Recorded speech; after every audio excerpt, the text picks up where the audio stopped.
মেহেরপুরের গাংনী উপজেলায় এক গাভী জন্ম দিয়েছে একসঙ্গে ৩টি বকনা বাছুর। প্রকৃতির এই বিস্ময় দেখতে দূর দূরান্ত থেকে ছুটে আসছেন মানুষ। মেহেরপুর থেকে রাব্বি আহমেদের পাঠানো তথ্যচিত্রে ডেস্ক রিপোর্ট।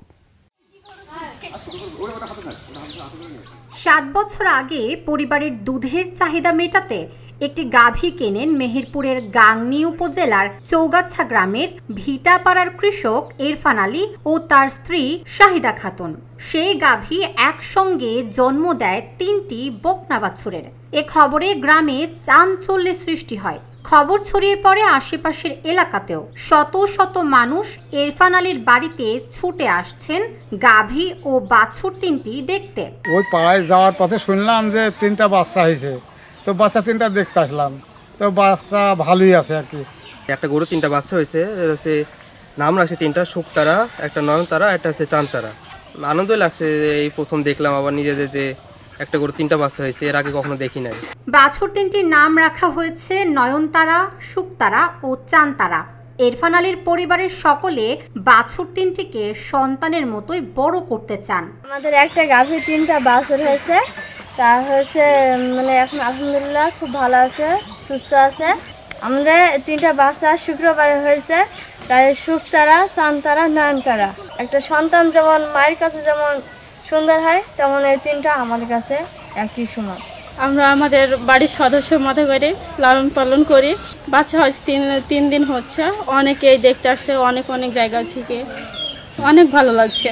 একদম স্বাভাবিকভাবে বাচ্চা প্রসব করেছে গাভীটি, কারো সহযোগিতা লাগেনি। মা আর 3টি বাচ্চায় ভালো আছে বলে জানান তারা। ডাক্তার না গেলে, মানুষ বেশি না গেলে একা একাই করাই হয়ে গেছে, একটু খালি ধরতে হয়েছে। তাই আমরা গাভী গরু পুষি, এর থেকে আমরা আরো উন্নতি হয় কি চেষ্টা করছি। গাভী ও বাছুরদের এক ঝলক দেখার জন্য প্রতিদিনই ভিড় জমছে ইরফান আলীর বাড়িতে। এই গাভী ভবিষ্যতে খামারের ভিত্তি হয়ে দাঁড়াবে বলে মনে করছেন তারা। দিন আমার জন্য আসছে দেখতে, প্রত্যেক দিন আসছে, আর এখনো আসছে। আমার জন্য অনেকজন আসে দেখে গেছে, আরো দূরের লোকজন আসছে দেখতে আসছে। 2টা এর আগে দেখেছি, 1টা 2টা দেখেছি, কিন্তু 3টা কখনো দেখিনি। এই প্রথম আমাদের 3টা বাছুর হচ্ছে। এই একটা গাভী, এই গাভীটার পেটে প্রথমেই 3টি বাচ্চা হলো।